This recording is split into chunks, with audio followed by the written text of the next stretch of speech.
محترم مکرم سامعین عظام، آپ کی خدمت میں اللہ رب العزت کی لا ریب کتاب قرآن مقدس میں سے آیات مبارکہ تلاوت کی ہیں۔ بارگاہ ربانی میں التجا اور دعا ہے کہ اللہ کریم صحیح قرآن و سنت کے مطابق کہہ سکنے کی توفیق عنایت فرمائے، اور تمام تر حاضرین ناظرین سامعین کو اللہ اپنی رضا کی خاطر قرآن و سنت کی صحیح معنوں میں سمجھ عطا فرمائے۔ آج 5 اگست 6 محرم 2022 جمعۃ المبارک کا عظیم دن ہے۔ اللہ تعالیٰ اس دن کو ہمارے لیے ہمارے گناہوں کا کفارہ فرمائے۔ اللہ کریم نے اپنی کتاب مقدس قرآن مجید میں انبیاء کے حالات بھی ذکر کیے اور انبیاء کی امتوں کے احوال بھی ذکر فرمائے، تاکہ قیامت تک آنے والے لوگوں کے لیے یہ چیزیں باعث عبرت ہوں، باعث نصیحت ہوں۔ کچھ ایسی چیزیں جو کہ قرآن اور حدیث کے زمانے کے بعد میں آئیں، جن کو مورخین نے اپنی کتابوں میں رقم کیا۔ بہت سی ایسی چیزیں ہیں، لیکن صرف یقینی علم ہے تو اللہ تعالیٰ کی کتاب والا۔ قرآن مقدس کے علاوہ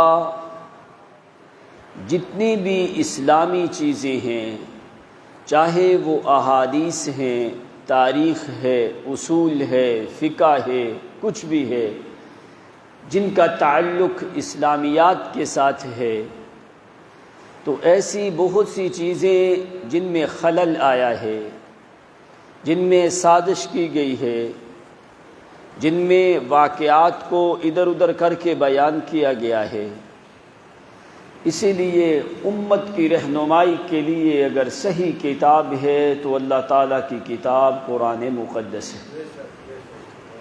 اس کے علاوہ تمام علوم جو ہیں وہ ظنی ہیں، اور قرآن مقدس جو ہے وہ علم یقینی ہے۔ تو اللہ رب العزت نے جس طرح انبیاء کو عزت سے نوازا، اسی طرح انبیاء میں سے سب سے زیادہ عزت اور احترام سے نوازا تو امام الانبیاء خاتم النبیین صلی اللہ علیہ وسلم کو۔ جس طرح انبیاء میں مقام زیادہ نبی اکرم صلی اللہ علیہ وسلم کا، اسی طرح انبیاء کی امتوں میں سے سب سے زیادہ مقام ہے پیغمبر کی امت کا۔ پھر امت میں سے سب سے زیادہ مقام ہے صحابہ کرام کی جماعت کا، جبکہ ان لوگوں کی کوئی مثال نہیں، ان لوگوں کا کوئی ثانی نہیں کہ السابقون الاولون وہ لوگ ہیں کہ جنہوں نے سب سے پہلے اسلام کی دولت کو قبول فرمایا، سب سے پہلے جنہوں نے قرآن مقدس پہ عمل فرمایا، اور پیغمبر کی صحبت کا زمانہ ان کو ملا۔ سب سے پہلے قرآن ملا تو ان لوگوں کو، سب سے پہلے صاحب قرآن ملا تو ان لوگوں کو، سب سے پہلے وہ اعلیٰ زمان ملا نزول قرآن والا تو ان لوگوں کو، سب سے پہلے عاملین بالقرآن وعاملین بسنت رسول اللہ صلی اللہ علیہ وسلم جماعت ہے تو صحابہ کرام کی جماعت ہے۔ انہی کے بارے میں قرآن مقدس نے بہت سے مقامات پہ ذکر فرمایا اور پوری قیامت تک آنے والی امت کے لیے بطور مثال کے کسوٹی کے بیان کیا کہ بھئی ایمان اگر لانا ہے تو ان لوگوں کی طرح ایمان لے کے آؤ. فَإِنْ آمَنُوا بِمِثْلِ مَا آمَنْتُمْ بِهِ فَقَدْ اهْتَدَوْا. فرمایا اگر ہدایت یافتہ بن کے رہنا چاہتے ہو، اگر ہدایت حاصل کرنا چاہتے ہو، فَإِنْ آمَنُوا بِمِثْلِ مَا آمَنْتُمْ بِهِ، پھر اسی طرح ایمان لے کے آؤ جس طرح پیغمبر کے صحابہ ایمان لائے ہیں. تو فرمایا پھر نتیجہ کیا ہوگا؟ فَقَدْ اهْتَدَوْا، پھر تم لوگ کامیاب ہو جاؤ گے، پھر تم راہ راست پہ چلتے رہو گے، پھر صراط مستقیم کی شارع عام پہ ہمیشہ کاربند رہو گے، پھر کوئی دنیا کی طاقت تجھے اسے سیدھے راستے سے ہٹانے کی طاقت نہیں رکھتی. کیوں؟ اس لیے کہ اللہ کریم نے ان لوگوں کے ایمان کی گواہی دی، ان لوگوں کو دنیا میں بھی جنت کی بشارت دی اور آخرت میں بھی جنت کا وارث بنایا. کہ ان لوگوں سے بڑھ کے عظیم لوگ کون ہیں جن کو دنیا میں اللہ کہہ دے کہ بھئی یہ جنتی لوگ ہیں. فرمایا اولئک ھم الوارثون الذین یرثون الفردوس ھم فیہا خالدون. سورۃ معارج میں فرمایا اولئک فی جنات مکرمون، فرمایا یہ جنت میں بھی عزت والے لوگ ہوں گے، ان کو جنت کا وارث بنایا ہے اور جنت میں یہ لوگ سب سے زیادہ عزت والے لوگ ہوں گے. اب صحابہ کرام میں حضرت ابو بکر صدیق سے لے کے آخری صحابی جو عمرو بن طفیل الدوسی ہے اس تک تمام تر لوگ شامل ہوتے ہیں. صحابی کی تعریف کیا ہوتی ہے؟ من لقی النبی صلی اللہ علیہ وسلم ومات علی الاسلام، کہ جس نے نبی علیہ الصلوۃ والسلام سے اسلام کی حالت میں ملاقات کی، اسلام لے کے آیا، پھر ان کی موت اسلام پہ ہوئی، اس کو صحابی رسول کہا جاتا ہے. تو چاہے وہ مرد ہیں یا عورتیں، وہ بوڑھے ہیں یا جوان، وہ پہلے ایمان لے کے آئے یا بعد میں، وہ فتح مکہ سے پہلے آئے یا فتح مکہ کے بعد، وہ ہجرت میں پہلی ہجرت میں شریک ہوئے یا دوسری ہجرت میں، انہوں نے ایک دفعہ ہجرت کی یا دو دفعہ، وہ بدر میں شریک ہوئے یا کہ نہیں ہوئے. یعنی جو بھی بندہ پیغمبر کی صحبت میں آیا ہے اور اسلام کی حالت میں اس کی وفات ہوئی ہے تو اس کا شمار صحابی رسول میں سے ہوگا. ان کے لیے اعزاز کیا ہے کہ اللہ تعالیٰ نے ان کے گناہوں کو معاف کر کے جنت کو واجب کر دیا ہے. پھر یہ الگ بات ہے کہ کون سے صحابہ کن صحابہ سے افضل ہیں، ظاہر ہے، لیکن ہیں تو سارے صحابہ. اب کچھ صحابہ افضل ہیں، کچھ صحابہ کرام کا مقام ان صحابہ کی نسبت کم ہے. کچھ والسابقون الاولون جو سب سے پہلے اسلام لے کے آئے، ظاہر ہے ان لوگوں نے تکلیفیں زیادہ برداشت کی ہیں. پھر وہ صحابہ جو بدر میں شریک ہوئے، پھر وہ صحابہ جو غزوہ احد میں شریک ہوئے، پھر وہ صحابہ جنہوں نے ہجرت کی، جنہوں نے حبشہ کی طرف ہجرت کی، پھر وہ جنہوں نے بدر کی طرف ہجرت کی، پھر وہ صحابہ جو رجی کے مقام پہ پہنچے، جو معونہ کے مقام پہ پہنچے، جو دوسرے غزوات میں شریک ہوئے، جو فتح مکہ میں شریک ہوئے. اسی طریقے سے جس طرح تلک الرسل فضلنا بعضهم علی بعض، بعض رسولوں کو اللہ تعالیٰ نے بعض رسولوں پہ فضیلت دی، اسی طرح بعض صحابہ کو بعض صحابہ پہ فضیلت دی گئی ہے. اب جیسے 10 صحابہ کرام تمام صحابہ میں افضل، جن کو عشرہ مبشرہ کہا جاتا ہے، ابو بکر، عمر، عثمان، علی، طلحہ، زبیر، سعد، سعید، عبد الرحمن، ابو عبیدہ بن جراح، یہ 10 صحابہ کرام جن کو جنت کی بشارت دی گئی ہے۔ یہ صحابہ تمام تر صحابہ کرام سے افضل ہیں۔ پھر ان میں سے 4 صحابہ کرام خلفائے راشدین ابو بکر، عمر اور عثمان اور علی رضی اللہ عنہ، یہ تمام صحابہ میں افضل ہیں۔ پھر ان میں 2 صحابہ افضل، ابو بکر اور عمر، پھر ان دونوں میں سے حضرت ابو بکر صدیق کا مقام زیادہ ہے۔ اسی طرح حضرت حسن، حضرت حسین، یہ لوگ بھی صحابہ کرام میں شامل ہیں۔ ایسا نہیں ہے، اگرچہ یہ بچے تھے لیکن یہ صحابہ کرام میں شامل ہیں۔ حضرت حسن ہے، حضرت حسین ہے، فاطمہ ہے، ام کلثوم ہے، اور ایک وہ فاطمہ جو پیغمبر کی بیٹی، اور ایک وہ فاطمہ جو حضرت علی کی والدہ، ایک وہ فاطمہ جو حضرت علی کی لڑکی ہے۔ یعنی اس طریقے کے ساتھ عورتیں ہیں یا مرد، بوڑھے ہیں یا بچے، جوان ہیں یا نہیں، فارس کے ہیں یا روم کے، یمن کے ہیں یا شام کے، نینوا کے ہیں یا عراق کے، جدھر کے بھی لوگ ہیں، قرآن نے اس کی تقسیم نہیں کی۔ جو پیغمبر کی صحبت میں آتا گیا، اللہ کریم ان کے اوپر اپنی جنت کو واجب کرتا گیا ہے، چاہے کوئی بھی ہے۔ حضرت بلال رضی اللہ عنہ جو حبشہ کے رہنے والے تھے، غلامی کی زندگی، تو نبی علیہ السلام نے کیا فرمایا کہ بلال تمہاری پاؤں کی آہٹ کی آواز میں نے آسمانوں پہ سنی۔ سلمان فارس کا رہنے والا، تو آپ نے فرمایا سلمان منا اہل البیت، سلمان میں محمد کے گھر کا فرد ہے، میرے اہل بیت میں سے ہے سلمان۔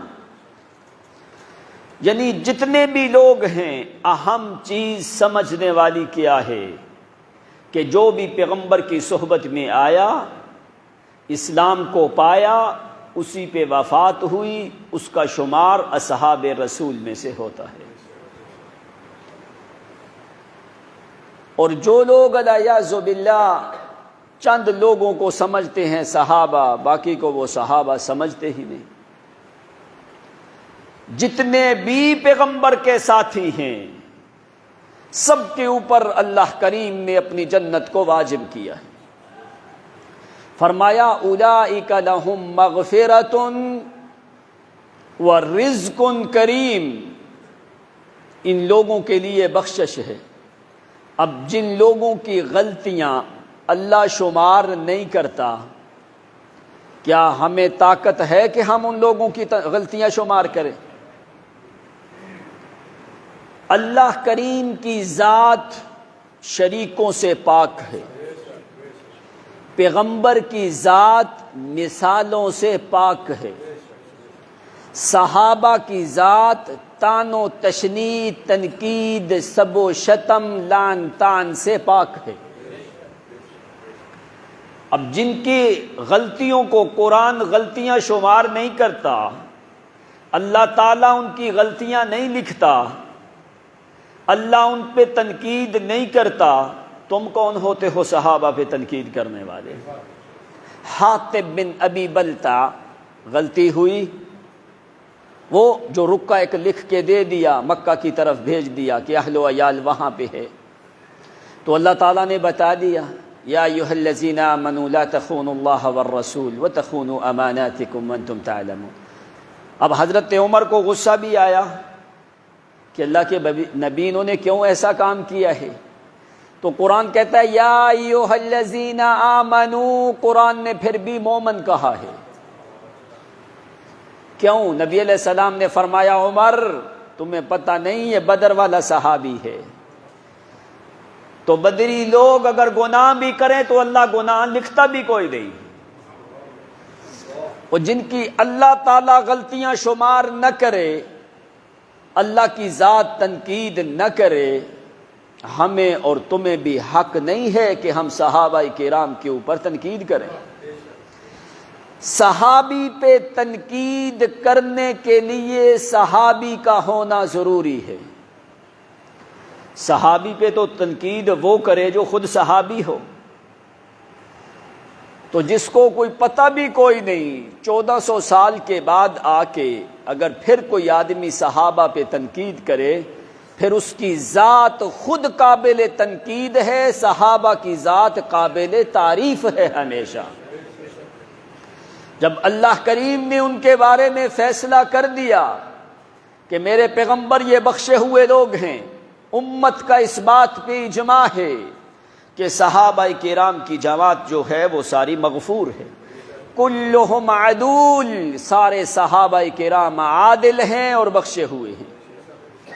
اور انہی صحابہ میں سے حضرت حسن حسین بھی ہیں۔ تو اس لیے جب صحابہ کو دیکھنا ہو تو پہلے دیکھ محمد کو، کہ یہ کسی عام استاد کے شاگرد نہیں، یہ کسی عام معلم کے تلامذہ نہیں ہیں، یہ کسی عام استاد کے ساتھی نہیں ہیں، یہ پیغمبر کے متعلمین ہیں، یہ پیغمبر کی محنت کا ثمرہ ہے صحابہ۔ اگر تو صحابہ پہ تنقید کرے گویا کہ تو نے محمد کی محنت پہ تنقید کی ہے۔ یعنی پیغمبر نے 23 سالہ محنت کر کے جو ثمرہ تیار کیا، پیغمبر نے محنت کوشش کر کے جو پھل تیار کیا، اور اسی ثمرہ اسی جماعت کے اوپر تو تنقید کرنی شروع کر دے، اس کا مطلب ہے پھر محمد کی محنت میں شک ہے۔ اس لیے جو پیغمبر کی محنت ہے، جو پیغمبر کی تبلیغ کا ثمرہ ہے، وہ امت کے لیے قرآن نے کہا تمہارے لیے محمد کے بعد نمونہ ہے تو میرے پیغمبر کے صحابہ ہیں۔ اسی لیے تمہیں حکم دیا گیا کہ ایمان ایسے لاؤ جیسے میرے پیغمبر کے صحابہ ایمان لائے ہیں۔ تو پیغمبر نے جو محنت کی ہے، پیغمبر نے جو تبلیغ کر کے اپنی جانباز تیار کیے، جانثار تیار کیے، شاگردان نبوت ہیں، جو خلفائے رسول ہیں، کہ یہ کسی عام بندے کی ان کے اوپر محنت نہیں، ان کے اوپر محنت ہے تو محمد عربی صلی اللہ علیہ وسلم کی۔ وہ پھر ایسی جماعت تیار ہوئی کہ وہ لوگ سو جاتے ہیں تو اللہ ان کی عبادت لکھتا ہے۔ کیوں؟ یہ محنت ہے محمد کی، یہ ثمرہ ہے پیغمبر کا۔ وہ سو جاتے ہیں تو لکھی عبادت جاتی ہے، وہ کام کاج دن کو اپنا کرنے جاتے ہیں تو لکھی عبادت جاتی ہے، وہ گھر سے باہر جاتے ہیں تو عبادت لکھی جاتی ہے۔ کیا کوئی ایسی ہستیاں تمہیں دنیا میں ملتی ہیں کہ جو اپنا کام کاج بھی کریں اور رات کو سو بھی جائیں تو ان کی عبادت لکھی جائے؟ تو فرمایا پھر ایسے لوگ ہیں جن کو خوابوں کے اندر اللہ کریم کی ذات تسلی اور سکون نازل کرتا ہے۔ کیوں؟ وہ کہتا ہے یہ سارا وجہ کیا ہے؟ ان کے اوپر محنت ہے محمد کی، اس لیے پیغمبر کی محنت میں شک نہ کر۔ پیغمبر کی دعوت اور تبلیغ سے تیار شدہ جو معلمین، جو متعلمین، جو مبلغین، جو مفسرین تیار ہوئے ہیں، جو محدثین اور فقہاء تیار ہوئے ہیں پیغمبر کی محنت سے، وہ امت میں سے سب سے اعلیٰ اور افضل ہے۔ کیوں؟ کہ 23 سالہ دور نبوت جو ہے اس میں پیغمبر کی کمائی کیا ہے؟ پیغمبر نے جو کمائی کی ہے وہ کون سی کمائی ہے؟ وہ صحابہ کی جماعت ہے۔ ایسے نہیں ان لوگوں نے مشرق اور مغرب کے کناروں تک پیغمبر کی بتائی ہوئی توحید کے علم بلند کر دیے۔ یہ محنت ہے تو محمد کی۔ اسی لیے کہنے لگا کہ ذرا سوچ سمجھ کے خیال کر کے ذرا تنقید کرنا بڑا آسان کام ہے، اپنی زبان کو ذرا روک کے رکھ۔ کیوں؟ خیال کرنا صحابہ کے اوپر تنقید کرنے کے لیے محمد کی طرف، کأنہ هو فرد فی جلالتہ، کأنہ هو فرد فی جلالتہ، فی عسکر حین تلقاہ وفی حشم۔ کہتا ہے یہ لشکر تیار شدہ محمد کا، یہ جماعت تیار شدہ پیغمبر کی، یہ متعلمین محمد کے، یہ شاگرد محمد کے، یہ جانباز پیغمبر کے، یہ جانثار پیغمبر کے، یہ پیغمبر کے حکم کے اوپر مر مٹنے والے لوگ ہیں۔ کیوں؟ پیغمبر اپنی عظمت میں بلند ہے، پیغمبر اپنی عزت میں بلند ہے۔ جس طرح پیغمبر کے مساوی کوئی نبی کوئی نہیں، اسی طرح محمد کے صحابہ کے مساوی کسی پیغمبر کے صحابہ ہو سکتے۔ کأنہ هو فرد فی جلالتہ، فی عسکر حین تلقاہ وفی حشم۔ محمد کی عزت اور حشمت تک کوئی بندہ پہنچ نہیں سکتا، جس طرح پیغمبر کی عزت اور حشمت بلند ہے، اسی طرح محمد کے لشکر کی عزت اور حشمت بھی بلند ہے۔ آئی الورا فخم معناہ فلیس یرا، للقرب والبعد فیہ غیر منفخم۔ کبھی یہ خیال نہ کر کہ یہ دور کا رہنے والا ہے، یہ قریب کا رہنے والا ہے۔ جو محمد کی صحبت میں آیا ہے اللہ کی رضا اس پہ نازل ہوئی ہے، جو پیغمبر کی صحبت پہ آیا ہے اللہ کریم کی طرف سے بخشش نازل ہوئی ہے، جو پیغمبر کی صحبت میں آیا ہے جنت کو اس کے اوپر واجب کیا گیا ہے۔ کہتا ہے دنیا ساری کے معلمین مبلغین جتنے لوگ بھی ہیں وہ تعریف کرنے لگے محمد کے صحابہ کی، اللہ کی قسم دنیا ان کی تعریف کی حقیقت تک پہنچ سکتی۔ وَكَيْفَ يُدْرِكُ فِي الدُّنْيَا حَقِيقَتَهُ قَوْمٌ نِيَامٌ تَسَلَّوْا عَنْهُ بِالْحُلُمِ۔ کہتا ہے وہ تو ایسی قوم ہے کہ رات کو سو جاتے ہیں، اللہ کریم خوابوں میں تسلیاں دے کے بتاتا ہے چلو علاقہ میں نے تمہارے حوالے کیا ہے۔ وَكَيْفَ يُدْرِكُ فِي الدُّنْيَا حَقِيقَتَهُ قَوْمٌ نِيَامٌ تَسَلَّوْا عَنْهُ بِالْحُلُمِ۔ اور جن کو اللہ کریم سوئے سوئے تسلیاں دیتا ہے کہ وہ سو بھی جاتے ہیں تو لکھی عبادت جاتی ہے، راستے میں سو جاتے ہیں تو شمار میدان جہاد میں ہوتے ہیں۔ اس لیے صحابہ کرام کی جماعت جو ہے تمام انبیاء کے صحابہ میں سے افضل ہے، چاہے وہ پیغمبر کے ننیال والا ہے یا پیغمبر کے ددیال والا ہے، یا وہ بنو امیہ کا فرد ہے یا بنو عباس کا فرد ہے یا بنو تمیم کا فرد ہے یا بنو عدی کا فرد ہے یا بنو اوس کا فرد ہے یا بنو خزرج کا فرد ہے، جس قبیلے کا بھی ہے محمد کا صحابی، ہے پیغمبر کا صحابی، تو اس کے اوپر اللہ کی رضا بھی ہے، اللہ کی طرف سے بخشش بھی ہے اور جنت واجب بھی ہے۔ اسی لیے کسی صحابی پہ تنقید کرنے کا تمہیں حق نہیں۔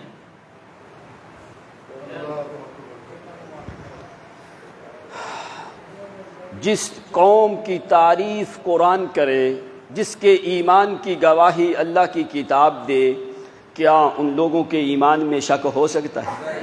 اس لیے کہتا ہے اگر تو نے صحابہ سے محبت کی گویا تو نے محمد سے محبت کی۔ نبی علیہ السلام نے کیا فرمایا؟ فمن احبہم فبحبی احبہم ومن ابغضہم فببغضی ابغضہم۔ جس نے میں محمد سے محبت کی، جس نے صحابہ سے محبت کی اس نے مجھ سے محبت کی، جس نے ان سے عداوت کی اس نے میں محمد سے عداوت کی۔ اس لیے کہ پیغمبر کی محنت میں شک اور شبے کی گنجائش نہیں ہے، یہ ہے پیغمبر کی محنت۔ صحابہ کرام جو ہیں اسی محنت کو آگے پہنچاتے، جو پیغمبر کی دعوت ہے اسی دعوت کو پہنچاتے پہنچاتے صحابہ کرام نے اپنی جان دی ہے، اسی محنت کو، اسی دعوت اور تبلیغ کو پہنچاتے صحابہ نے اپنی جان دی ہے۔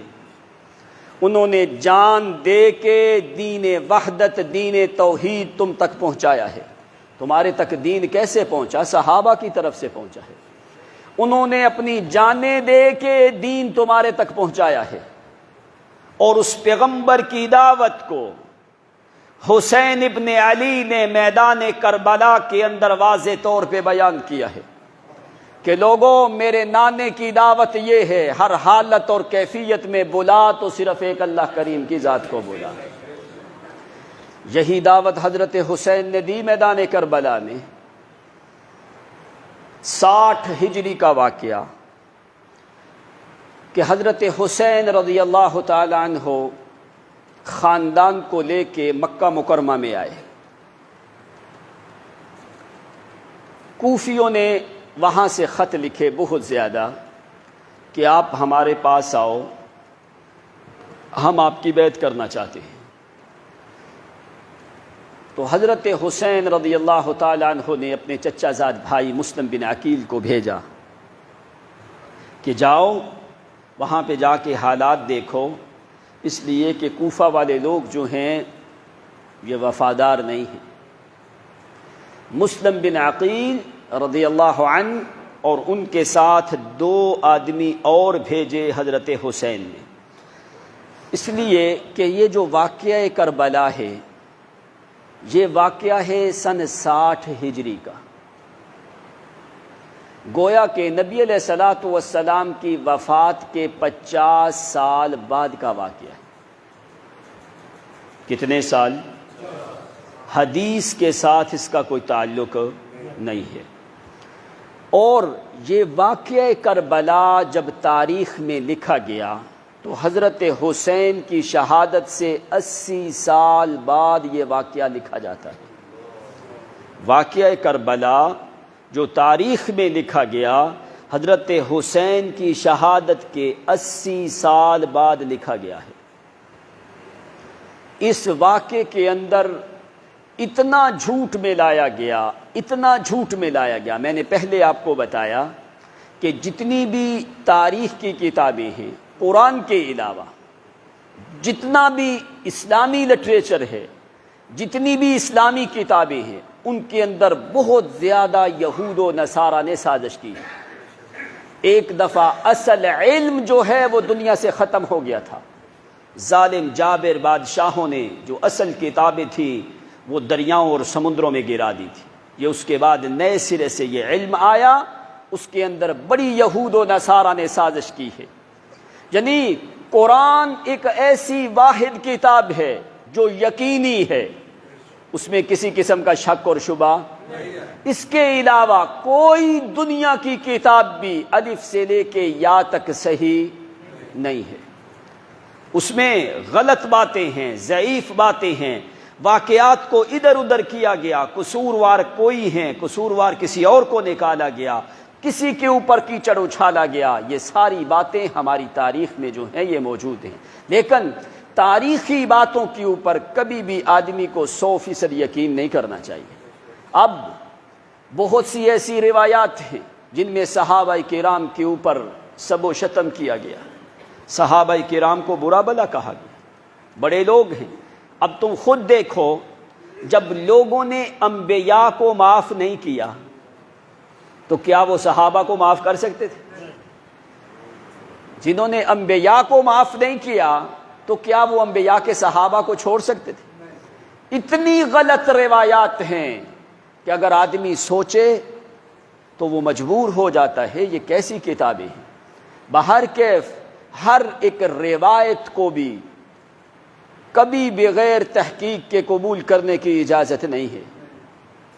دوسری بات، ایسی روایات جن میں نبی کی توہین ہو، صحابہ کی توہین ہو، اہل بیت کی توہین ہو، راوی سارے بھی ٹھیک ہوں، پھر بھی وہ روایت قابل قبول نہیں ہوتی، پھر بھی وہ روایت قابل قبول۔ جن لوگوں تک دین پہنچا تمہارے تک، جن لوگوں کے ذریعے صحابہ کی جماعت نے ہم تک دین پہنچایا، انہی کے بارے میں اگر ایسی روایات ہیں تو پھر دین صحیح کہاں سے ملے گا تمہیں؟ اس لیے بہت سی روایات تاریخ کے اندر کذب بیانی کی گئی ہے، جھوٹ اور سچ کو ایسے ملا دیا گیا ہے کہ لوگوں کو صحیح چیز ملنا جو ہے وہ محال ہو چکی ہے۔ اب حضرت حسین والا واقعہ 60 ہجری میں پیش آیا اور پیغمبر کی وفات کے 50 سال بعد یہ واقعہ ہوا، اور حضرت علی کی شہادت ہوتی ہے سن 40 ہجری میں۔ حضرت علی کی شہادت کے 20 سال بعد یہ واقعہ ہوتا ہے، اور حضرت حسین کی شہادت کے 80 سال بعد یہ واقعہ کربلا تمہاری تاریخ کی کتابوں میں رقم کیا گیا ہے۔ اب اس میں کتنی صداقت ہے؟ جو صداقت والی باتیں ہیں، جو صحیح باتیں ہیں، وہ لوگوں تک پہنچائی نہیں جاتی۔ سارا کا سارا قصور جو ہے یزید کے ذمہ لگا کے، بنو امیہ کے ذمہ لگا کے امیر معاویہ رضی اللہ تعالی عنہ کے اوپر طعن و تشنیع کیا جاتا ہے۔ اب حقیقت کیا ہے؟ پہلی بات، کوفہ ہر بندے کو معلوم ہے کہ کوفہ کدھر ہے؟ عراق میں ہے۔ تو یزید کدھر تھا اس وقت؟ یزید اس وقت شام میں ہے، اور کوفہ ہے عراق میں، اور عراق، کوفہ اور شام کے درمیان 3000 کلومیٹر کا فرق ہے۔ اس وقت نظام مواصلات نہیں تھا،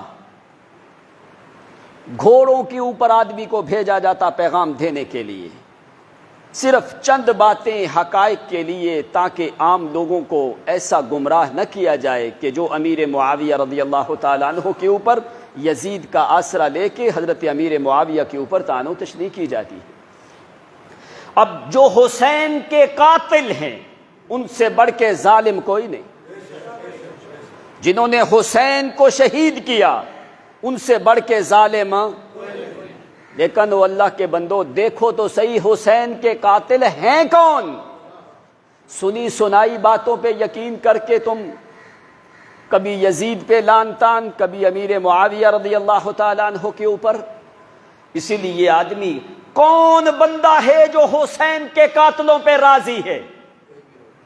انہوں نے ظلم کیا ہے کہ خاندان نبوت کے 20 افراد کو کربل کے میدان میں شہید کیا، 72 لوگوں کو بغیر گناہ کے ان کا خون جو ہے بہایا۔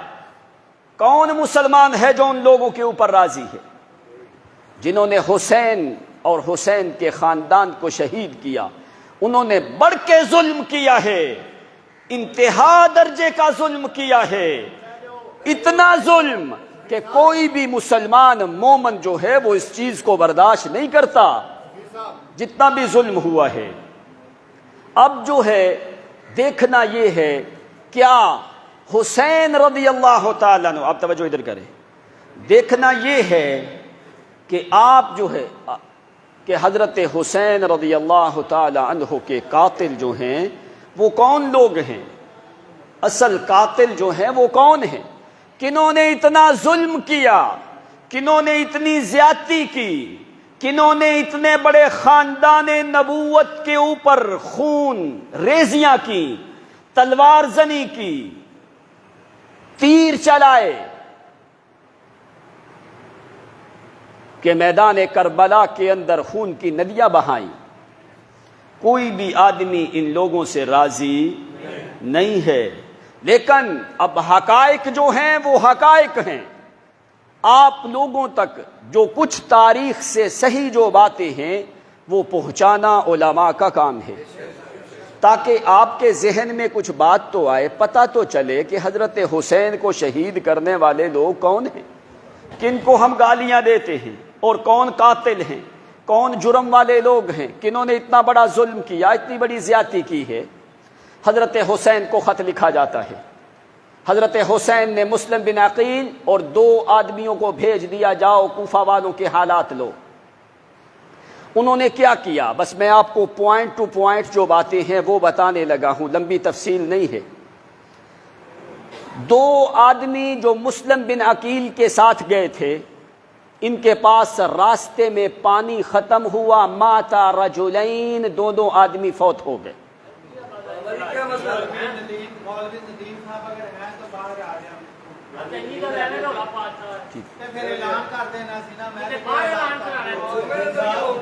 چلو بس ٹھیک ہے، شور نہیں کرو، وہ باہر چلے جان جی، ٹھیک۔ تو دو آدمی جو مسلم بن عقیل کے ساتھ گئے، تو وہ جو ہیں دونوں آدمی راستے میں فوت ہو گئے، اور حضرت مسلم بن عقیل نے کہا کہ میں نے ہر صورت جو ہے وہاں پہ پہنچنا ہے، اس لیے کہ میرے بھائی حسین نے مجھے حکم دیا۔ حضرت مسلم بن عقیل وہاں پہ پہنچے، ابن زیاد وہاں کا گورنر ہے۔ ان ظالموں نے کیا کیا؟ مسلم بن عقیل کو پکڑ کے ان کے اوپر ظلم زیادتی کی، مسلم بن عقیل کو شہید کیا۔ شہید کرنے سے پہلے مسلم بن عقیل نے محمد ابن قیس کو ایک پیغام دیا ہے، فرمایا جاؤ اخبر حسین بحالتی ان ارجع باہلک، جاؤ محمد بن قیس کو کہا کہ جاؤ حسین کو میری حالت اور کیفیت کی خبر دے دو کہ یہ کوفہ والے لوگ کسی کے وفادار نہیں ہیں، یہ میرے اوپر ظلم اور زیادتی کے انہوں نے دوپہر کر دیے، تو حسین کو کہو اپنے اہل و عیال کو لے کے واپس چلا جائے۔ انہوں نے مسلم بن عقیل کو شہید کر دیا۔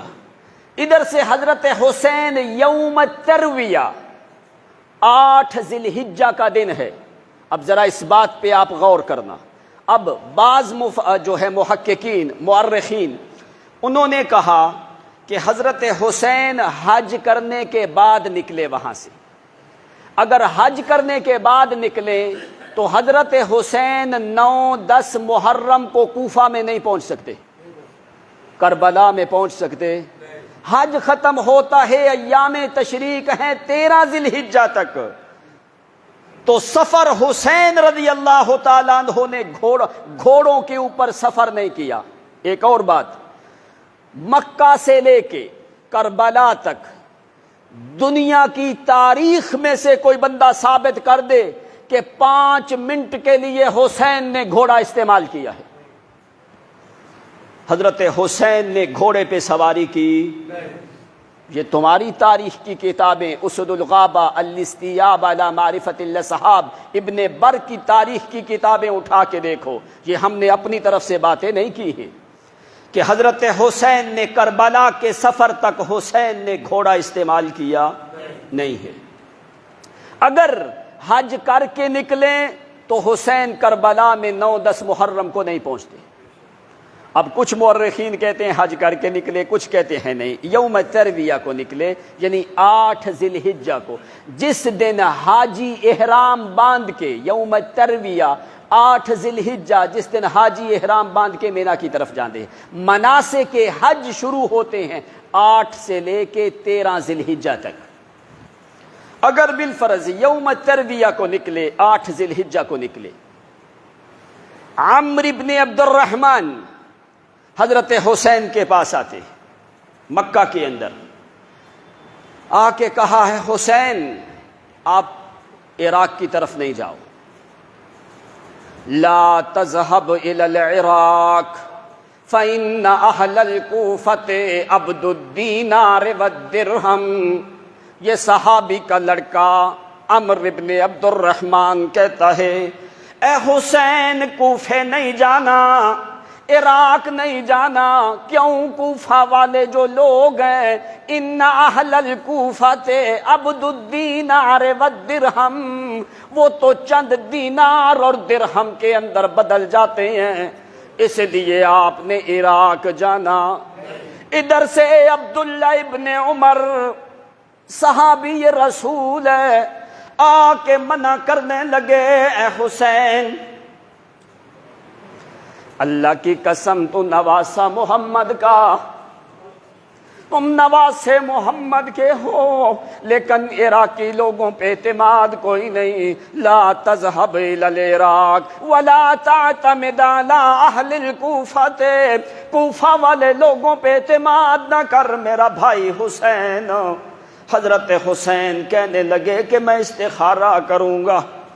ادھر سے عبداللہ ابن عباس آتے ہیں، 9 بندوں نے روکا مکہ میں حسین کو کہ اے حسین عراق کی طرف تو نے نہیں جانا۔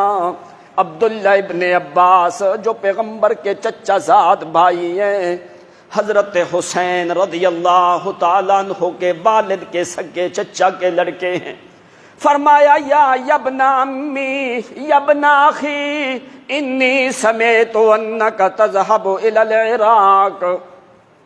حضرت عبداللہ ابن عباس جو مفسر قرآن ہے، علی کے چچا کا لڑکا، پیغمبر کے چچا کا لڑکا ہے، کہنے لگا میں نے سنا ہے حسین کہ تیرا ارادہ عراق جانے کا ہے، لا تذهب الى العراق۔ او میرا بھتیجا تو نے عراق نہیں جانا، کیوں؟ عراقی لوگ جو ہیں یہ بڑے سبائی ہیں، بڑے باغی لوگ ہیں، اس لیے میں تیرے باپ کا بھائی ہوں، میں تجھے وصیت کرتا ہوں کہ تو نے عراق نہیں جانا۔ عبداللہ ابن زبیر جو نبی علیہ الصلوۃ والسلام، جو حضرت اسماء کا لڑکا ہے، عائشہ صدیقہ کی بہن اسماء، جس کا خامند زبیر ابن عوام جو نبی علیہ الصلوۃ والسلام کی سگی پھوپھی کا لڑکا ہے، پھوپھی زاد بھائی ہے، اس کا بیٹا عبداللہ ابن زبیر جس کی ماں حضرت اسماء ہے، عبداللہ ابن زبیر وہ لڑکا ہے جو ہجرت مدینہ میں پہلا بچہ مدینے کی سرزمین میں پیدا ہوا ہے، جس کو گھٹی نبی علیہ الصلوۃ والسلام نے خود دی ہے، جس کی خالہ عائشہ صدیقہ ہے۔ وہ عبداللہ ابن زبیر کہنے لگے او حسین، میری خالہ عائشہ ہے، میری ماں اسماء ہے، اور میرا نانا ابو بکر صدیق ہے، تیرے ساتھ میرے بڑے گہرے تعلقات ہیں، وہ محمد کی محبت ہمیں یاد آتی ہے، کیوں؟ تو نشانی ہے محمد کی، اس لیے میرا بھائی تو نے عراق نہیں جانا۔ ادھر سے خطوط پہنچتے جاتے ہیں حضرت حسین کو، لیکن ان تمام تر لوگوں نے منع کیا ہے۔ حضرت عبداللہ ابن عباس نے اپنی پگڑی اتار کے بھی حسین کے سامنے رکھی ہے، لیکن تقدیر کے فیصلے وہ اللہ کریم کے ہاتھ میں۔ حضرت حسین اپنے خاندان کو لے کے مقام تنعیم پہ پہنچے ہیں، جہاں پہ حرم کی حدود ختم ہوتی ہے، وہ جہاں پہ آج بھی مسجد عائشہ تعمیر ہے، جہاں سے حضرت عائشہ صدیقہ نے احرام باندھا ہے، مسجد عائشہ مقام تنعیم جہاں پہ مکہ کی حدود حرم ختم ہوتی ہے، وہاں پہ جا کے حضرت حسین جس وقت پہنچے ہیں، استجار الجمل من تنعیم۔ استیعاب ابن بر اپنی کتاب میں ذکر کرتے ہیں، استجار الجمل من تنعیم، وہاں پہ حسین نے اونٹ کرائے پہ لیے ہیں۔ کیا کیا ہے؟ گھوڑے۔ استجار الجمل من تنعیم، تنعیم کے مقام پہ حضرت حسین نے وہاں پہ چند اونٹ کرائے پہ لے کے اپنے خاندان کے 20 لوگ ہیں، باقی دوسرے لوگ ہیں 72 کے قریب، یہ لوگ جو ہیں وہاں سے نکلتے ہیں، کچھ چھوٹے بچے جو ہیں، کچھ عورتیں ہیں، بعض نے کہا کہ یہ 85 کے قریب آدمی ہیں، مرد عورتیں چھوٹے بچے ملا کے۔ حضرت حسین جس وقت نکلتے ہیں، وہاں پہ فرزدق جو ہے شاعر تنیم کے مقام پہ ملتا ہے، حضرت حسین کو کہنے لگا اے حسین واللہ ان اہل العراق قلوبہم معک وسیوفہم علیک۔ اے حسین مجھے معلوم ہے عراقی لوگوں کے بارے میں، ان کے دل تیرے ساتھ ہیں، تلواریں تیرے سر پہ ہیں، قلوبہم معک وسیوفہم علیک۔ اگرچہ عراقی لوگوں نے تمہیں خط لکھے ہیں، اگرچہ دل ان کے تیرے ساتھ ہیں، لیکن تلواریں حسین تیرے سر پہ ہیں، اس لیے میں تمہیں منع کرتا ہوں عراق کی طرف نہ جا، کوفے کی طرف نہ جا۔ کیوں؟ تجھے معلوم ہے کہ یہی لوگ ہیں تیرے باپ کے قاتل ہیں، جنہوں نے تیرے باپ کو نہیں چھوڑا حسین، وہ تیرا بھی حیا کرنے والے لوگ۔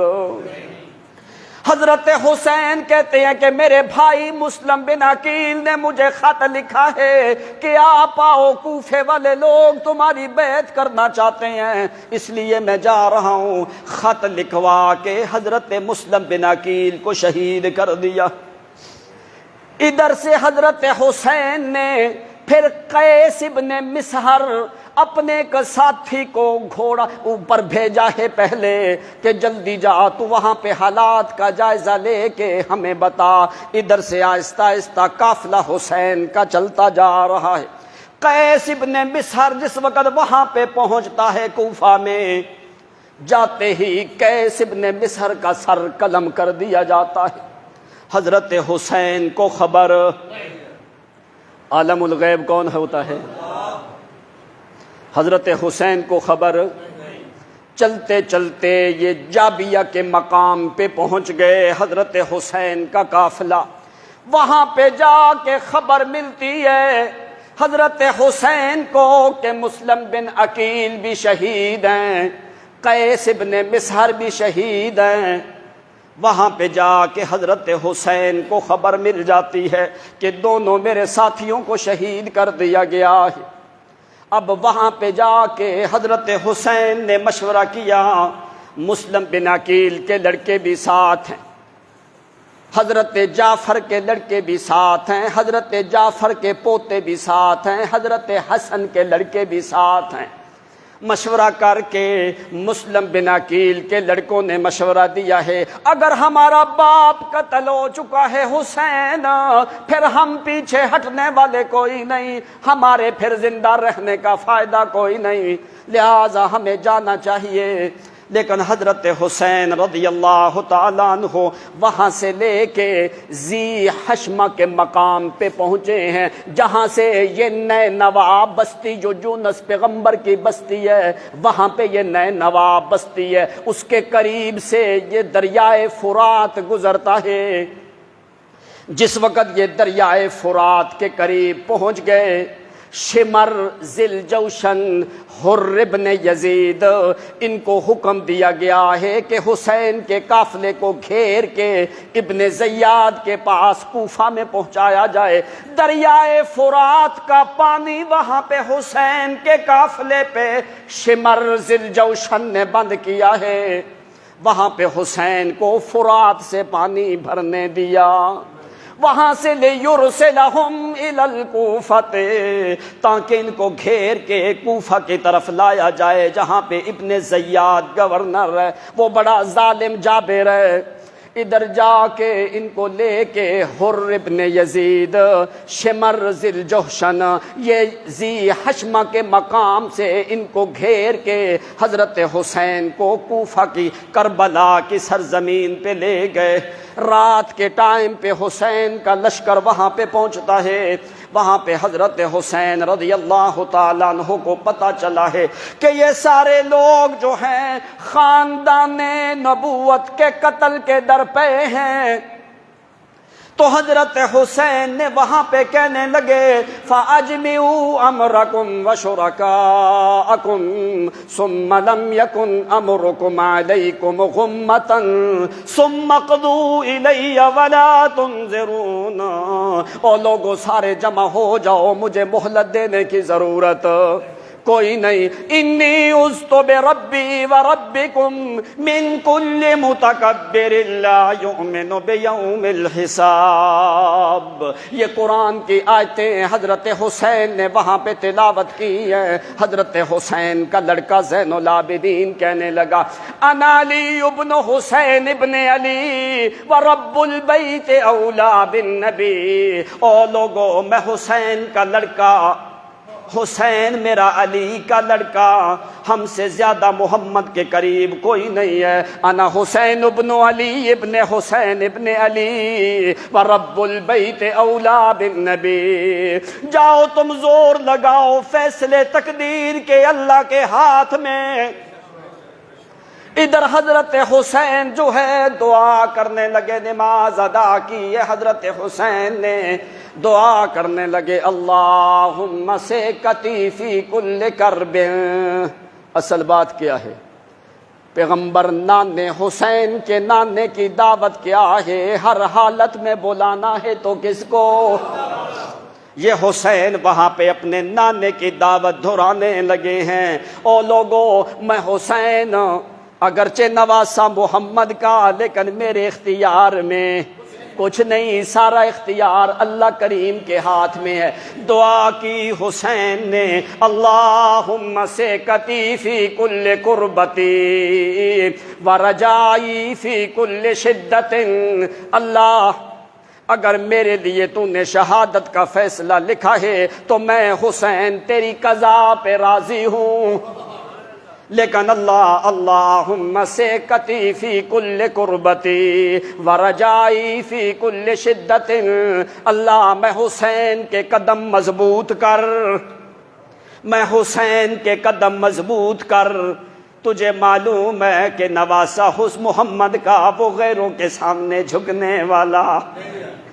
ورجائی فی کل شدت، ہر جو تکلیف آئے اللہ میری زبان سے کلمہ حق کی نکلے، حق کے علاوہ میں حسین کی زبان سے کوئی کلمہ نکلے.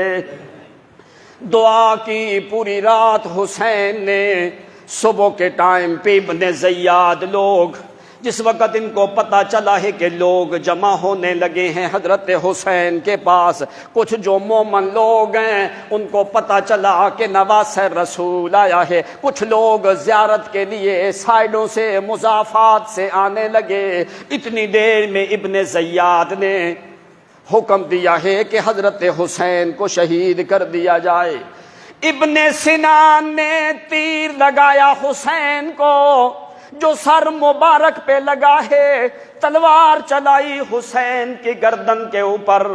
اندھا دھند ہر طرف سے جو تیر اور تلواریں آنے لگی ہیں. حضرت حسین کی زبان سے ایک ہی جملہ ہے رضیت بقضائک، رضیت بقضائک. اللہ میں حسین تیری قضا پہ راضی ہوں، اللہ میں حسین تیرے فیصلے پہ راضی ہوں. اللہ مجھے ثابت رکھ میرے نانے محمد کے دین پہ. اللہم سیکتی فی کل قربتی ورجائی فی کل شدت. حضرت حسین کے سر کے اوپر تیر لگتا ہے، ادھر سے آتا ہے کہ نے کندھے کے اوپر تلوار لگائی ہے. حضرت حسین کو شہید کیا جاتا ہے، خاندان نبوت کو یہاں پہ شہید کیا جاتا ہے. 20 افراد بنو ہاشم کے، 20 افراد خاندان نبوت کے یہاں پہ شہید ہوئے ہیں. باقی 40-42 افراد دوسرے خاندان کے، 72 لوگ میدان کربلا کے اندر شہید ہوتے ہیں. ان میں حضرت حسین ہیں، علی اکبر ہیں. یہ دوسرے لوگ ہیں حضرت جعفر کے لڑکے، مسلم بن عقیل کے 4 لڑکے وہاں پہ شہید ہوتے ہیں. حضرت حسن کے لڑکے، حضرت حسین کے لڑکے. بچا صرف کون ہے؟ زین العابدین بچ گیا، عمر ابن حسین بچا ہے، عمر ابن حسن بچا ہے، علی بن حسن بچا ہے. یہ 3 لڑکے بچے. باقی وہ اولاد الرضیع، چھوٹے دودھ پیتے معصوم بچے جو ہیں وہ بچ گئے. کچھ بچیاں اور بچے بچ گئے ہیں.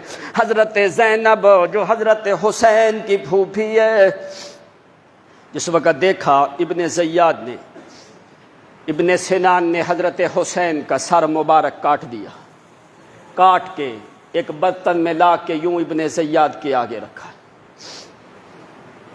ابن زیاد کے ہاتھ میں چھڑی تھی، اس نے چھڑی لے کے حضرت حسین کے دانتوں کے اوپر یوں چھڑی کے ساتھ کریدنے لگا۔ فَنَقَتَ بِقَضِيبٍ عَلَى ثَنِيَّتَيْنِ حسین، زید ابن ارقم بڑا بوڑھا صحابی رسول ہے، حضرت زید ابن ارقم کی وہاں پہ چیخ نکل گئی، کہنے لگے او ظالم ارفع قضیبک علی ثنیت حسین، او حسین کے ہونٹوں سے، حسین کے دانتوں سے یہ اپنی چھڑی ہٹا دے۔ کہنے لگا کیوں؟ حضرت زید ابن ارقم کہنے لگے، بوڑھا شیخ صحابی ہے، کہنے لگے واللہ رأیت رسول اللہ صلی اللہ علیہ وسلم یقبل علی شفتیہ وعلی ثنیتیہ، اللہ کی قسم میں نے محمد کو دیکھا ہے حسین کے ان ہونٹوں پہ بوسہ دیتے، میں نے محمد کو دیکھا ہے جو حسین کے ہونٹوں پہ بوسہ دیتے۔ یہاں سے اپنی چھڑی کو ہٹا لے جہاں پہ محمد نے بوسے دیے ہیں۔ او ابن زیاد، تو نے اپنی چھڑی کہاں پہ رکھ دی ہے؟ ابن زیاد غیظ و غضب کی حالت میں کہنے لگا لولا انک شیخ لضربت عنقک، اگر تو اتنا بوڑھا نہ ہوتا تو میں تیرا سر بھی گردن سے اڑا دیتا۔ حضرت زید ابن ارقم کہنے لگے میرا سر اڑا دے لیکن حسین کے ہونٹوں پہ تجھے چھڑی رکھنے کی اجازت نہیں۔ کیوں؟ یہ کسی غیر کی بات نہیں، میں نے اپنی آنکھوں سے دیکھا ہے محمد الرسول اللہ کو یہاں پہ بوسہ دیتے۔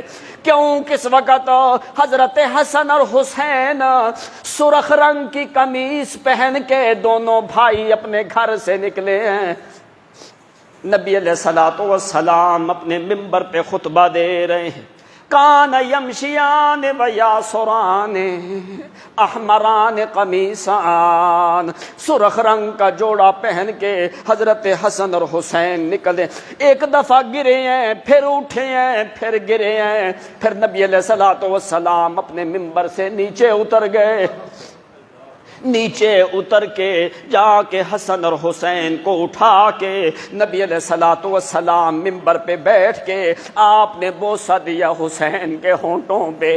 آپ نے فرمایا اللہم انی احبہما، اے اللہ یہ میں محمد کے نواسے ہیں، میں ان سے محبت کرتا ہوں، تو بھی محبت کر۔ او محمد کو مشکل کشا کہنے والو، اگر پیغمبر نے اپنے نواسے حسین کی مدد نہیں کی تو محمد کس کی مدد کر سکتے ہیں؟ اس لیے ہر قسم کی مدد کرنے والی ذات تو کس کی؟ صحابہ کرام نے حسین کا بڑا حیا کیا، بڑا خیال کیا۔ حضرت عمر رضی اللہ تعالیٰ عنہ، ایک موقع آتا ہے مال آیا کہ حضرت حسن اور حضرت حسین حضرت عمر کے پاس آئے، آتنی یا امیر المومنین مما افاء اللہ علیک، اے امیر المومنین جو اللہ کریم نے تجھے مال فے دیا ہے ہمیں بھی اس میں سے حصہ دیا جائے۔ حضرت عمر نے 1000 درہم حسین کو دیا ہے۔ پھر حضرت عمر کھڑے ہیں انتظار میں کہ این حسن، حضرت حسن کدھر ہیں؟ پیچھے حضرت حسن بھی آ رہے ہیں۔ حضرت حسن جب پہنچے حضرت عمر نے حضرت حسن کو بھی 1000 درہم دیا ہے۔ فرمایا جب تک اس وقت تک میں مال تقسیم نہیں کروں گا جب تک کہ محمد کے نواسوں کو پہلے نہ دوں۔ 1000 درہم حسن کو، 1000 درہم حسین کو دیا ہے۔ فجا عبداللہ ابن عمر، عبداللہ ابن عمر آتے ہیں، آ کے طلب کیا ہے تو حضرت عمر نے 500 درہم دیا عبداللہ ابن عمر کو، حضرت حسن حسین کو 1000 درہم اور اپنے بیٹے عبداللہ ابن عمر کو 500 درہم دیا ہے۔ عبداللہ ابن عمر کہنے لگے لماذا یا امیر المومنین،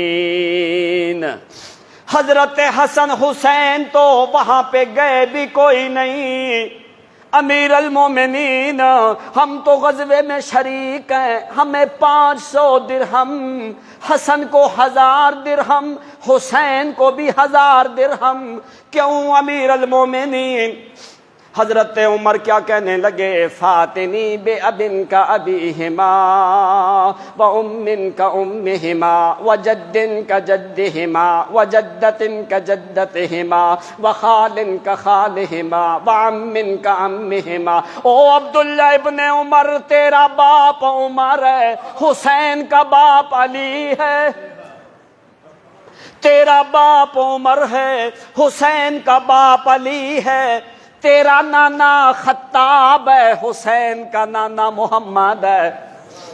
اس لیے عبداللہ ابن عمر، او حسین کے باپ جیسا باپ تو لا کے دکھا، حسین کی ماں جیسی ماں تو لا کے دکھا۔ اس کی ماں فاطمہ جو بیٹی محمد کی، اس کا باپ علی جو چچا زاد بھائی محمد کا، اور اس کا نانا محمد ہے، نانی خدیجۃ الکبریٰ ہے، اور اس کی خالہ جو ہے وہ عائشہ صدیقہ، وہ زینب بنت محمد ہے، وہ رقیہ ام کلثوم ہے، اس لیے کہ اس کا ماموں ابراہیم بن محمد ہے، اس لیے کہ جو نسب حسین کے پاس ہے عبداللہ ابن عمر تیرے پاس وہ چیزیں، اور میں نے پیغمبر کی محبت کی وجہ سے آ کے ان لوگوں کو زیادہ دیے ہیں، اس لیے کہ وہ خاندان نبوت ہے، اس لیے صحابہ کرام سے بڑھ کے حسن اور حسین کا حیا کسی نے کیا نہیں ہے۔ تو جس وقت میدان کربلا میں حضرت حسین کے خاندان کو شہید کیا گیا ہے،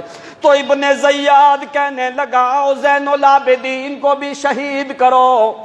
تو حضرت زینب جو حسین کی بہن ہے، حضرت زینب رضی اللہ تعالی عنہا، اس نے فوری اپنے زین العابدین بھتیجے کو پکڑ کے جا کے ابن زیاد کے سامنے کہنے لگی لو تقتل ہو تقتلنی ماہو، او ابن زیاد اگر تو نے میرے بھتیجے زین العابدین کو قتل کرنا ہے، پہلے میں زینب کو کر، پہلے میں زینب کو قتل کرے گا، پھر میرے بھتیجے زین العابدین کو کرے گا۔ حضرت زین العابدین نے ابن زیاد کے سامنے قرآن کی 2 آیتیں تلاوت کی، کہنے لگا ابن زیاد ابھی کربل کے میدان میں خون بہنے کے لیے جگہ خالی کوئی نہیں، او ابھی تک تیری تلواریں سیراب نہیں ہوئی محمد کے خاندان کا خون لے، ابھی تیرے نیزے جو ہیں وہ بھرے نہیں گئے، اتنے لوگ ظالم تو نے شہید کیے ہیں، لیکن سن لے ما اصاب من مصیبت فی الارض ولا فی انفسکم الا فی کتاب من قبل ھذا ان نبرأھا۔ او ابن زیاد، موت تیرے ہاتھ میں کوئی نہیں، موت تیرے ہاتھ میں کوئی نہیں، یہ میرے نانے محمد کی دعوت ہے۔ زندگی موت کا مالک کون ہے؟ اللہ کریم کی ذات ہے۔ اس لیے فرمایا تیرے اندر طاقت نہیں ہے کہ تم زین العابدین کو قتل کر سکے، ہاں الا بقضاء اللہ، اگر اللہ کا فیصلہ آئے تو پھر میں علی بن حسین روکنے کی طاقت رکھتا۔ زین العابدین اس وقت بیمار تھے۔ اب حضرت زینب، زین العابدین، عمرو بن حسین اور علی بن حسن اور چھوٹے دودھ پیتے بچے اور عورتوں کو لے کے حضرت زینب رضی اللہ تعالی عنہا جو ہے وہ وہاں سے نکل گئی شام کی طرف۔ پہنچتے پہنچتے کچھ ایام کے بعد یہ حضرت حسین کا قافلہ شام میں پہنچ گیا۔ اب جس وقت یہ قافلہ پہنچا، ان کے قافلے پہنچنے سے 1 یا 2 دن پہلے یزید کو خبر ملی ہے کہ حضرت حسین کو شہید کر دیا گیا ہے۔ یزید کو پہلے خبر نہیں ملی۔ اس وقت یہ خاندان وہاں پہ پہنچا، یزید اپنے گھر سے باہر نکلا۔ اب زینب وہ گواہ ہے، فرماتی ہیں ما یتغذا ما یتغدا ولا یتعشا الا ماہو علی بن حسین وعمر بن حسین وحسن بن حسن۔ جس وقت یزید کو پتہ چلا، یزید نے رونا شروع کیا، رک لنا وامر لنا بشیء، یزید کے اوپر رکت طاری ہو چکی ہے، روتا رہا زین العابدین کے گلے لگ کے۔ یزید وہاں پہ کہنے لگا اللہ کی قسم لو انی صاحب ابیک، اگر اللہ کی قسم میں تیرے باپ حسین کے ساتھ ہوتا تو کسی بندے کی جرت نہیں تھی کہ حسین کو قتل کرتے۔ یہ تاریخ میں باتیں کیا ان لوگوں کو نظر نہیں آتی؟ یہ باتیں کیوں نہیں بیان کرتے؟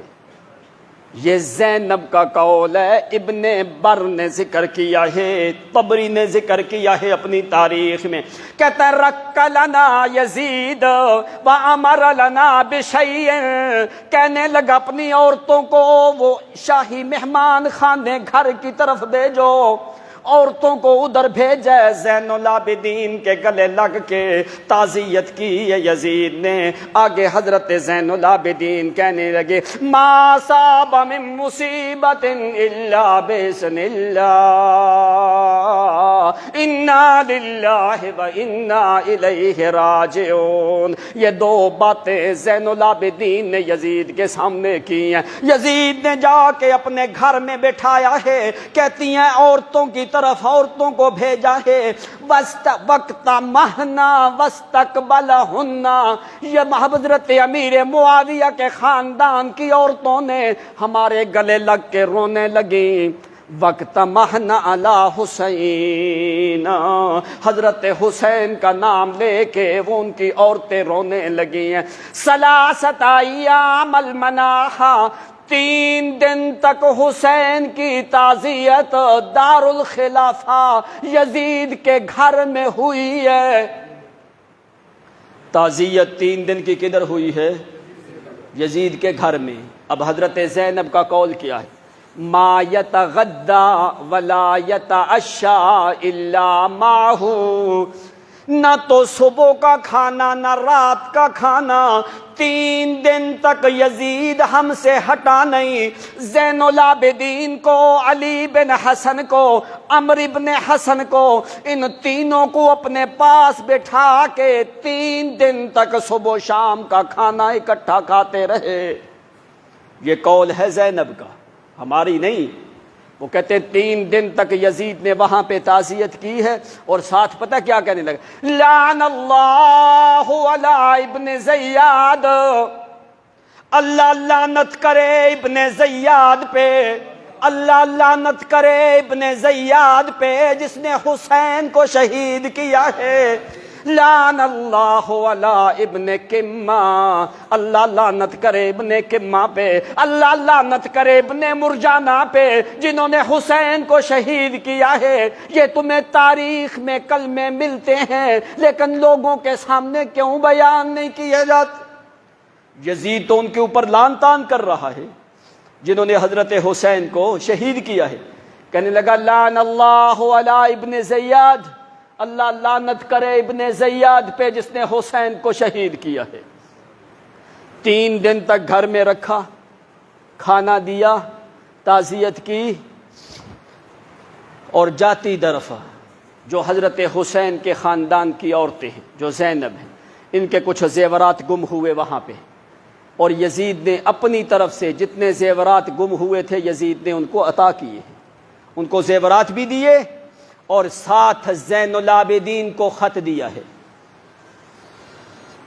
کہ فرمایا او میرے بھائی کے لڑکے، یہ میرا خط تیرے پاس ہے، تمہیں کسی چیز کی ضرورت پڑے تو نے صرف خط لکھنا ہے، جو اشیاء ضرورت کی ہوں گی میں یزید وہاں پہ تمہارے گھر میں پہنچاؤں گا۔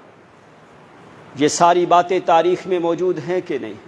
اسی لیے میں نے کہا کہ لعن طعن اس پہ کرو جو حسین کا قاتل ہے۔ حسین کے قاتلوں نے ظلم کیا۔ ابن بر نے 3 بندوں کے نام ذکر کیے۔ ابن زیاد ہے حسین کا قاتل، شمر ذوالجوشن ہے حسین کا قاتل، ابن سنان ہے حسین کا قاتل، انہوں نے یہ 3 بندے شمار کیے۔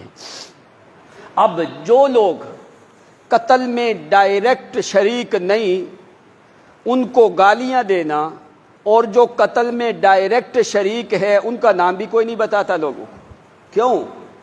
ہم کہتے ہیں جنہوں نے حسین کو شہید کیا وہ بہت بڑے ظالم ہیں، کیوں انہوں نے خاندان نبوت کا خون کیا ہے؟ یہ کوئی معمولی معاملہ نہیں۔ لیکن قاتل تلاش کرو، حسین کے قاتل کون ہیں؟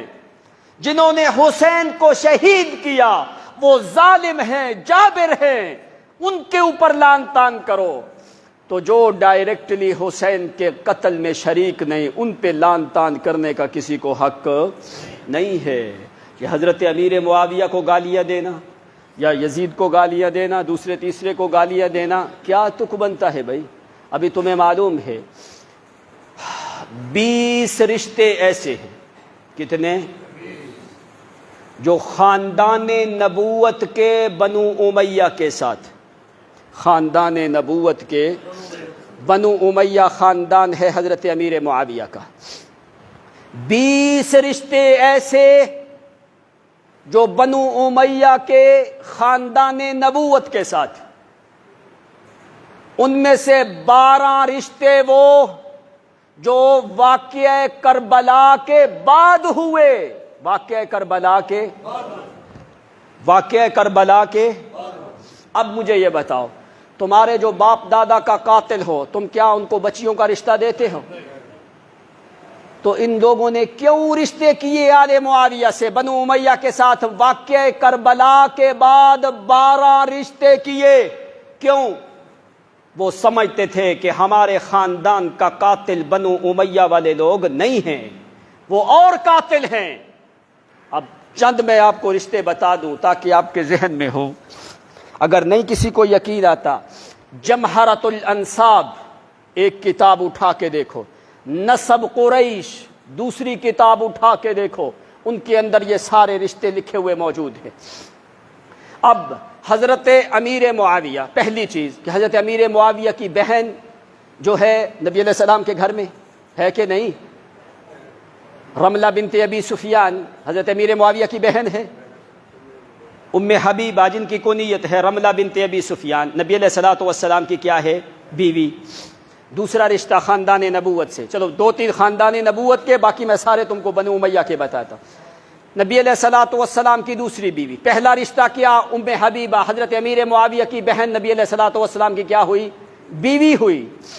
اور نبی علیہ الصلوۃ والسلام کی دوسری بیوی ام سلمہ رضی اللہ تعالی عنہا، اس کی ایک بہن جس کا نام ہے قریبۃ الصغریٰ۔ ام سلمہ بیوی نبی علیہ السلام کی، ام سلمہ کی سگی بہن قریبۃ الصغریٰ بیوی ہے امیر معاویہ کی، بیوی ہے۔ رشتہ کیا بنا؟ ہم زلف۔ ایک بہن محمد کے گھر میں ام سلمہ، اس کی دوسری بہن قریبۃ الصغریٰ امیر معاویہ کے گھر میں، ہم زلف ہوئے کہ نہیں؟ تیسرا رشتہ حضرت امیر معاویہ کی بہن جس کا نام ہے ہند بنت ابی سفیان، یہ بیوی ہے حضرت علی کے سگے چچا زاد بھائی کے لڑکے کی، جس کا نام ہے حارث بن نوفل۔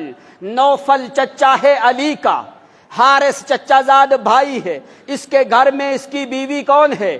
ہند بنت ابی سفیان، امیر معاویہ کی بہن جو ہے، حضرت علی کے چچا کے لڑکے کی بیوی، حضرت علی کی بھابھی ہے جو امیر معاویہ کی بہن ہے۔ یہ قرابت کے رشتے ہیں کہ نہیں؟ ہیں کہ نہیں؟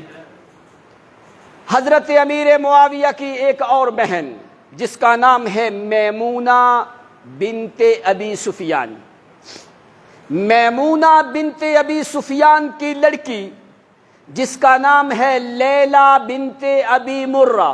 کیا نام ہے؟ لیلہ بنت ابی مرہ۔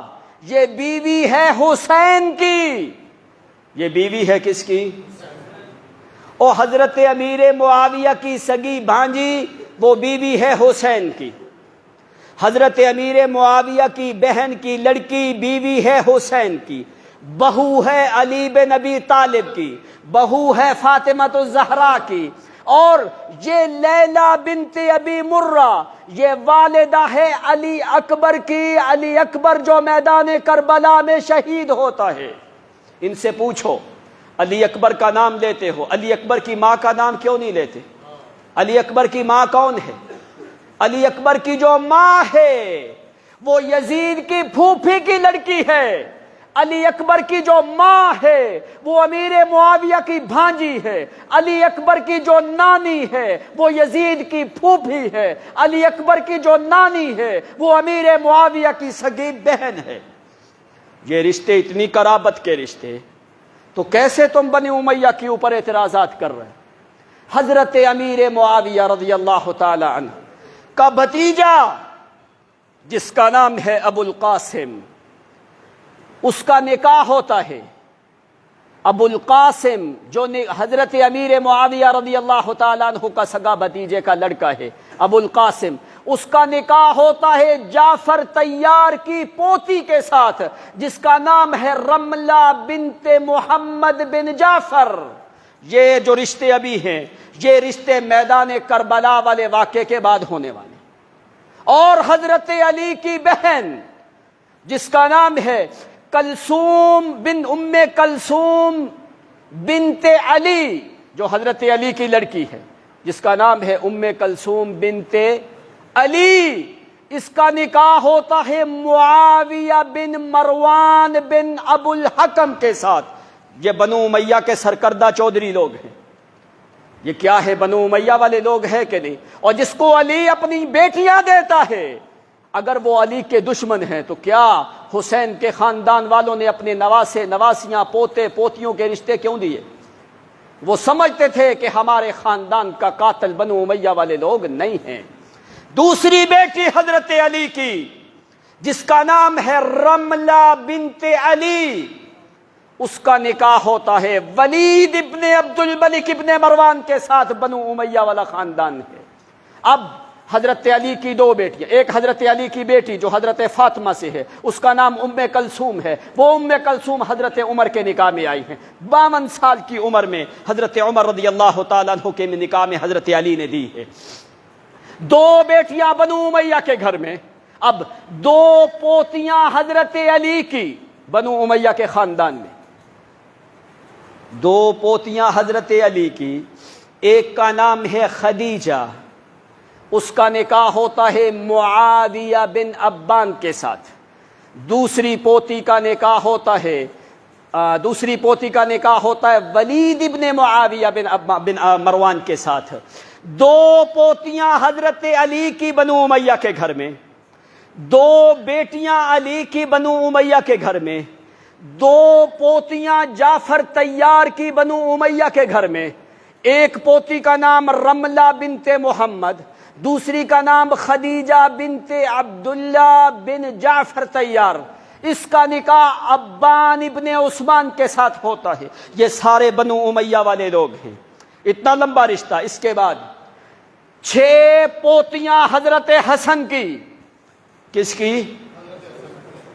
ایک کا نام نفیسہ، ایک کا نام خدیجہ، ایک کا نام حمادہ، ایک کا نام ام کلثوم ہے، ایک کا نام ام قاسم ہے۔ یہ سارے 6 پوتیاں حسن کی کربلا والے واقعے کے بعد یہ سارے بنو امیہ کے خاندان میں آئی ہیں۔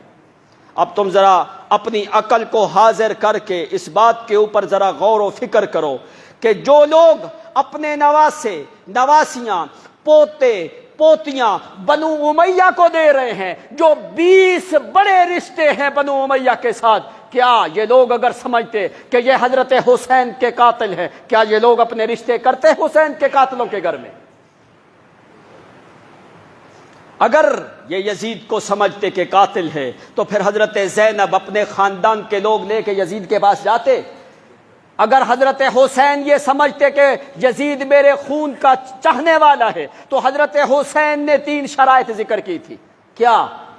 حضرت حسین نے فرمایا کہ جاؤ مجھے یزید کے پاس بھیج دو، انا اذهب الى یزید، میں یزید کے پاس جاتا ہوں۔ اگر حضرت حسین کو یہ ہوتا کہ یزید میرے خون کے در پہ ہے تو حضرت حسین یہ مطالبہ کرتے؟ حضرت حسین نے 3 شرائط کوفہ میں رکھی، فرمایا مجھے یزید کے پاس جانے دو۔ انہوں نے اس شرط کو قبول کیا، کیوں؟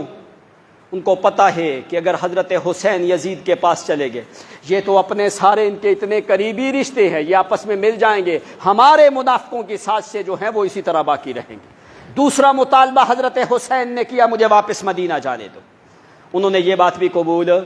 تیسرا مطالبہ کیا کہ مجھے کسی مسلمانوں کی حد پہ جانے دو، کسی سرحد پہ جانے دو، انہوں نے کوئی شرائط بھی حضرت حسین کی قبول نہیں کی۔ اس لیے میرے بھائی، کون آدمی ہے جس کو حسین کی شہادت کا غم نہیں ہے؟ جو مسلمان ہے اس کو حسین کی شہادت کا غم ہے، اور وہ کبھی بھی حسین کے قاتلوں پہ راضی نہیں ہوتا۔ لیکن خدا کے واسطے کم از کم یہ تو دیکھو کہ حسین کے قاتل کون ہیں۔ جو حسین کے قاتل ہیں وہ لعن تان کے مستحق ہیں، جنہوں نے حسین کو قتل نہیں کیا ان کے اوپر لعن تان کرنے کا کسی کو حق نہیں ہے۔ یہ پھر حضرت امیر معاویہ کے اوپر جا کے باتیں کی جاتی ہیں، جو ایک جلیل القدر عظیم المرتبہ صحابی ہے۔ ہم انشاءاللہ ابھی ہم حضرت عائشہ صدیقہ کے بارے میں دلائل دے رہے ہیں، تقریباً 4 پارٹس جو ہیں ہم نے حضرت عائشہ کے اوپر دلائل لکھ کے باقاعدہ سوشل میڈیا پہ اپلوڈ کیے ہیں کہ حضرت عائشہ کے بارے میں یہ جو روایت مشہور کی جاتی ہے 6 اور 9 سال والی، یہ سراسر جھوٹ ہے، یہ جو ہے یہ روایت غلط ہے، یہ قابل تسلیم نہیں ہے۔ چند دلائلوں کے بعد انشاءاللہ پھر ہم اس بات کے اوپر دلائل دیں گے کہ یہ جو لوگ جو ہیں، جتنی روایات جو ہیں یہ بنو امیہ کے خلاف بنائی گئی ہیں، ان میں سے کوئی روایت بھی ٹھیک، جو بنو امیہ کے خلاف جتنی روایات ہیں، فئۃ الباغیہ، حضرت علی کو کہا گیا کہ تجھے ایک باغی گروہ قتل کرے گا، لوگوں کے ہاں یہ روایت بڑی معروف ہے، اور وہ باغی گروہ جو ہے وہ حضرت امیر معاویہ کو کہا جاتا ہے، اور یہ روایت جھوٹی معلّا اس میں راوی ہے جو کذاب اور دجال راوی ہے۔ ایسے راویوں کی غلط روایات لے کے صحابہ کرام کے اوپر تنقید کی جاتی ہے۔ ہرگز ہرگز جس روایت میں بھی صحابہ کرام کی توہین ہوگی وہ روایت کبھی بھی قابل تسلیم ہو سکتی نہیں ہے۔ انشاءاللہ اس بات کے اوپر بھی ہم دلائل دیں گے کہ صحابہ کرام کی جماعت وہ مغفور جماعت ہے، ان کے اوپر جنت واجب ہے، ان کے اوپر ایمان کی دولت نے، قرآن نے کہا ہم نے ان کے دلوں پہ لکھ دیا ہے۔ کلہم عدول، پوری امت کا اجماع ہے اس بات کے اوپر کہ صحابہ کرام کی جماعت وہ عادلوں کی جماعت ہے، جنت ان کے اوپر واجب ہو چکی ہے۔ باقی 2-3 جمعے شاید چھٹی ہو جائے، سفر پہ جانا ہے، انشاءاللہ آ کے پھر دوبارہ اصحاب کہف کا قصہ شروع کریں گے۔ وآخر دعوانا